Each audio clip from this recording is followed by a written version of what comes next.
Et oui, après un long mois de février, le film le plus attendu de l'année est enfin aujourd'hui disponible au cinéma. Et je veux bien entendu vous parler de The Batman de Matt Reeves. Un casting à tomber, une réalisation au sommet, la prestation de Robert Pattinson dans le rôle titre. Voici tout ce qu'on va aborder aujourd'hui dans cette critique, bien évidemment sans aucun spoiler. Alors, est-ce que cette nouvelle adaptation dépasse celle de Nolan? C'est ce que je vous propose de découvrir aujourd'hui ensemble dans cette critique.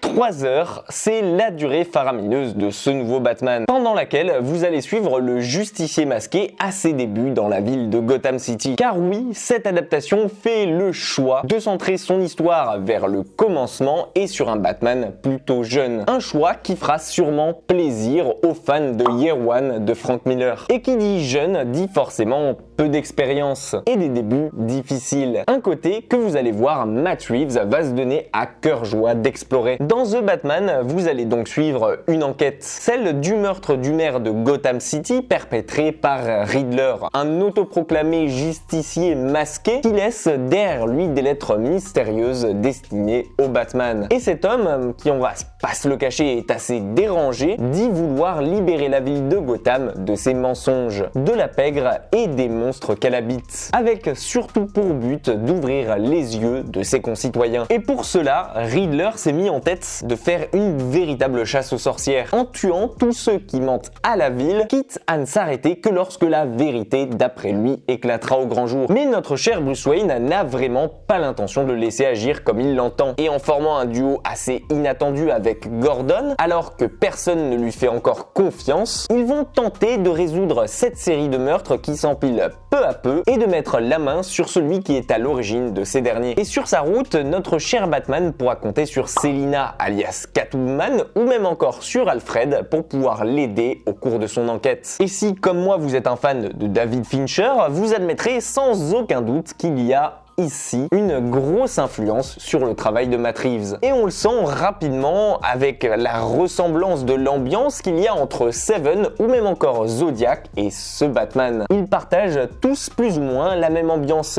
poisseuse et sombre, le côté enquête, le fait qu'il pleuve quasiment tout le temps dedans ou encore les messages énigmatiques que leur lance le meurtrier. Un Riddler qui a toujours en quelque sorte un temps d'avance sur eux. Et difficile de ne pas comparer pour nous Batman et l'inspecteur Gordon au duo formé par Brad Pitt et Morgan Freeman à l'époque. Vous l'aurez donc rapidement compris, ce Batman est une réinterprétation avec un autre casting mais surtout avec une autre volonté ici. Exit donc les scènes d'action quasi constantes au profit d'un côté enquête plus prenant et digne du côté détective qui avait été peu à peu délaissé par les dernières adaptations. Et je peux vous dire que de ce côté-là, c'est un plaisir sans pareil que nous offre ce Matt Reeves. Les gadgets de Batman sont enfin mis à profit pour pouvoir résoudre des meurtres, et un peu à la manière des jeux, on alternera entre les scènes de crime, les moments de baston violents visuellement brutales, avec des moments plus lents mais complètement toujours sous tension. Alors attention donc à vous ici, car il n'y aura pas un moment de répit. Et personnellement, j'ai adoré ça. Peut-être parce qu'on nous offre enfin ici un Batman qui est plus proche des comics, et une version qui est tout à fait différente de celle qu'on a vu se succéder à travers les années. Et on sent vraiment qu'il balbutie dans son rôle de justicier. Il est encore jeune, il est intrépide, têtu, et plus d'une fois justement à cause de son manque d'expérience ou de son entêtement, on aura vraiment peur pour lui. En tout cas, beaucoup plus qu'on l'était pour Ben Affleck. Et c'est d'ailleurs pour ça que je trouve que Robert Pattinson est incroyablement bien casté dans ce rôle-là, car il interprète parfaitement le côté sombre de ce Batman, tout autant que la jeunesse et que l'arrogance qui qualifie Bruce Wayne à ses débuts. Mais d'ailleurs, Batman n'est pas le seul qui se démarque ici. Et globalement, j'ai trouvé que le casting était excellent. Chacun dans leur rôle, on sent qu'ils sont quasi parfaits, même si quelques-uns ont eu un peu plus de considération que d'autres. Colin Farrell, en pingouin par exemple, il est tout bonnement bluffant. Et il partage avec lui pendant environ peut-être 5 minutes la meilleure scène d'action de tout le film, qui rentre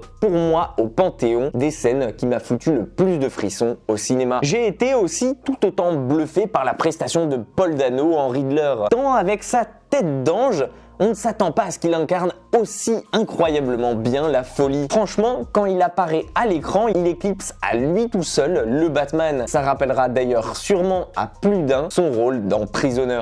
Et que dire de Jeffrey Wright en Gordon, si ce n'est que c'est l'un des rôles les plus évidents de cette nouvelle itération, tant il est à deux doigts pour moi de dépasser la version de Gary Oldman. C'est un peu la voix de la sagesse, il est ici pour guider notre héros, et en formant son duo avec Batman, c'est un peu comme Morgan Freeman aux côtés de Brad Pitt dans Seven. Après l'avoir vu, j'aurais du mal à imaginer quelqu'un d'autre à sa place. En revanche, pour les personnages de Selina et de Alfred, j'ai été un petit peu déçu, non pas qu'ils soient mauvais, au contraire, mais je les ai trouvés quasi inexistants, et même s'ils sont là de temps à autre pour pouvoir aider Batman à travers son enquête, eh ben leurs personnages m'ont laissé un goût de trop peu, et j'ai justement hâte de voir par la suite ce qu'ils pourront nous offrir dans une suite à ce Batman. En revanche, et s'il y a un point que je ne peux pas vous nier, et même si le film en profite pour mettre en place son univers, ses personnages et même son enquête, c'est que ce Batman est très lent. 3 heures oblige, ça pourra vite en déconcerter certains. Alors pour ma part, j'ai pas trouvé ça si désagréable, vu que justement ça aide à la construction de notre personnage, on n'a pas l'impression que justement l'intrigue soit rushée, et c'est à peu près mis à profit dans tous les domaines que j'ai cités précédemment, mais je peux comprendre que ça en gêne certains, il y a plusieurs scènes qu'on aurait pu rapidement écourter. Mais j'ai trouvé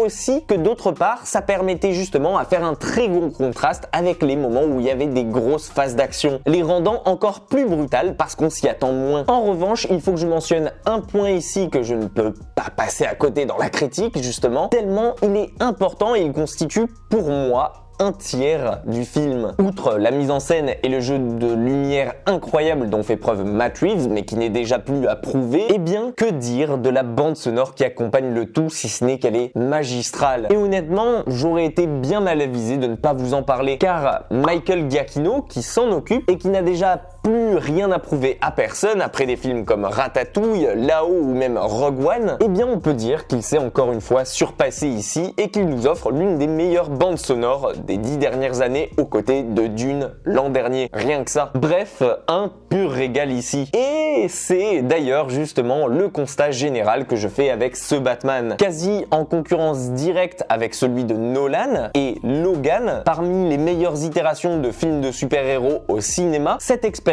ne m'a pas laissé indifférent. Et il prouve encore une fois que DC dans les films solo peut éclater peut-être tous les Marvel qui sortent sur une année. Et que ce soit le cas avec Joker, The Suicide Squad ou même Batman aujourd'hui, j'espère vivement que DC va continuer avec ses films solo plutôt que de tenter de concurrencer l'univers du MCU. Et vous, qu'avez-vous pensé de cette nouvelle itération de Batman au cinéma? Est-ce que c'est pour vous une très bonne surprise ou bien au contraire une déception? J'ai hâte de voir et de lire votre avis là-dessus. En tout cas, si vous êtes d'accord avec le mien ou bien juste que cette vidéo vous a plu, vous pouvez déjà la liker, la partager et vous abonner à la chaîne. Bref, en tout cas, prenez soin de vous, prenez plaisir en allant voir ce Batman au cinéma, je vous le recommande vivement. Et quant à nous, on se dit à très vite dans une toute nouvelle critique.